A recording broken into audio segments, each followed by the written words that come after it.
Encre d'histoire, Plume et Voix, Alban de Maigret.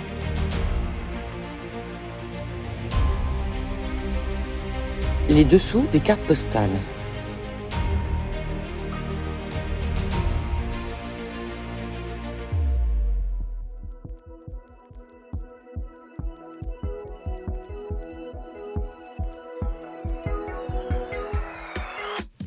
L'été est là qui sent bon les vacances.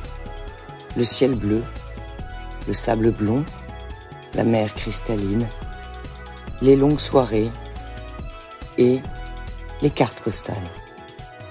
On achète une carte, y jette quelques mots, lui colle un timbre, la glisse dans une boîte aux lettres et on assure à son destinataire 1000 pensées. Simple, rapide, efficace. Si les cartes postales sont assez récentes, l'envoi de messages à découvert remonte à la nuit des temps. 4000 ans avant Jésus-Christ déjà, les Assyriens gravaient leurs messages à l'aide d'un calame sur des tablettes d'argile. Au Xe siècle, semble-t-il, les Chinois s'envoyaient des cartes de vœux illustrées. Le XVIIe siècle, en France, lance la mode des billets de correspondance qui circulent de main en main et dont l'almanach de la Petite Poste de Paris de 1777 fait état. Je cite. « On s'envoie par la poste, en manière de compliment ou de félicitation, sur les sujets les plus différents, des cartes gravées et souvent annotées qui se transportent ouvertes aux yeux de chacun. On a beaucoup discuté de cette invention qui est du graveur de maison. Certains trouvent que c'est encourager la malignité des serviteurs, ainsi entrer dans vos secrets.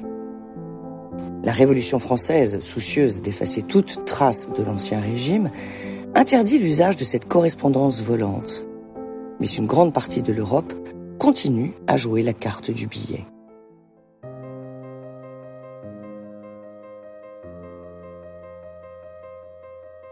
En 1865, le conseiller d'État prussien Heinrich von Stephan, connu pour l'introduction du téléphone en Allemagne, propose, lors de la 5e conférence de l'Association allemande des postes, je cite, « un feuillet cartonné de correspondance devant circuler à découvert ».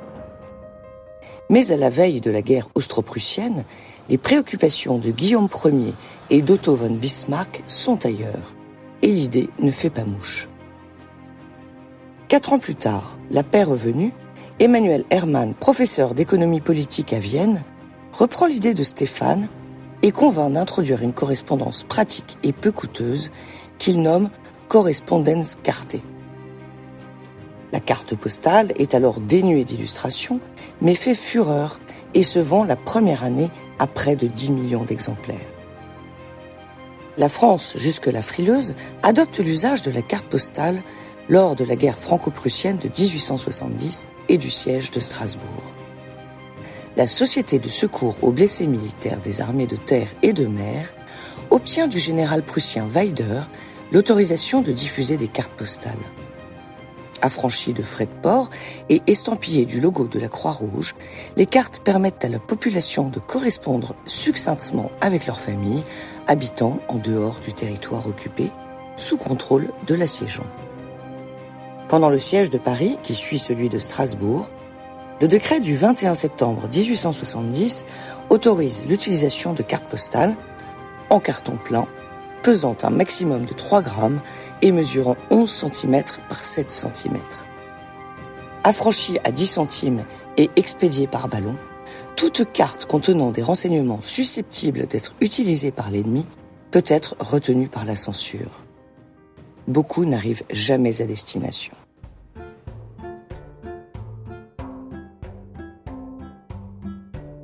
Inventé par l'ennemi et découvert par la guerre, il faut malgré tout admettre l'efficacité de ce nouveau système de communication.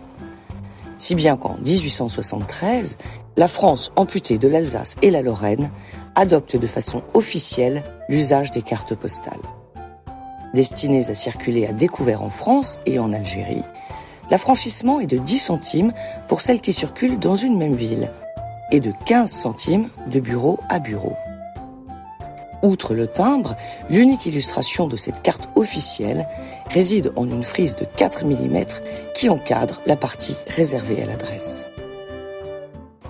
2 ans plus tard, l'administration autorise l'industrie privée à fabriquer et mettre en vente ses propres cartes postales, permettant l'impression d'illustrations ou de publicités, à l'instar des magasins de la Belle Jardinière.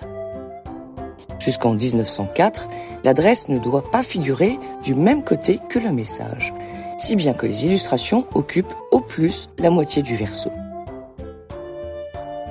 Les photographes arpentent alors le pays pour fixer sur carte postale les places des villages, les personnages célèbres, les jeunes filles en costumes régionaux, les églises, la rosière de l'année, Monsieur le maire, la campagne, le bureau de poste, la mairie, les scènes de la vie quotidienne.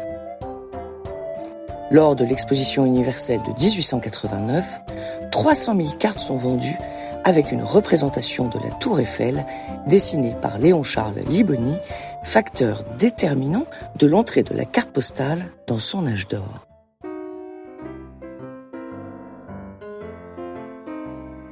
L'Angleterre a inventé le timbre-poste et la Prusse la carte postale.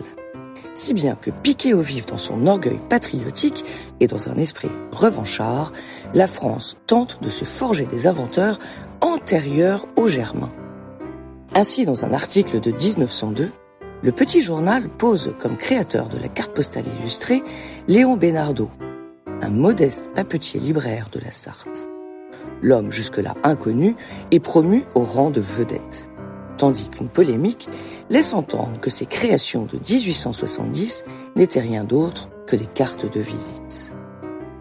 Au début du XXe siècle, le téléphone est rare et les Français s'envoient des cartes postales comme aujourd'hui nous nous envoyons des textos. Arriverait samedi par le train de 17h24, Lucien. Me languit de vous, Eugène. Admise en propédeutique, Louise. Vous occupez toutes mes pensées, signé X. Pour éviter que le facteur ne lise leurs mots doux, les amoureux s'inventent des alphabets codés que seuls comprennent. Mais la guerre de 14-18 met fin à cette pratique pour cause de censure. Le développement du tourisme accentue encore l'usage des cartes postales et sert de vecteur de publicité, comme l'écrit Georges Duhamel. L'invention de la carte postale a plus fait pour le tourisme que celle des chemins de fer. Certes, monsieur l'académicien, néanmoins, pour acheminer une carte postale vers son destinataire, le chemin de fer est souvent bien commode. Si les spécialistes constatent une baisse des ventes, smartphone oblige, ils affirment que la carte postale a encore de bien belles heures devant elle. Avis aux cartophiles. Car comme le souligne Olivier Dreiger, président du groupe familial Dreiger La Carterie, elle garde un statut à part. C'est une marque d'attention qui garde une valeur particulière. Par ailleurs, ce retour à la plume et au timbre-poste qu'elle impose lui confirme le charme suranné, le rituel délicat d'une époque où l'on prenait son temps, où l'on prenait le temps de penser aux autres.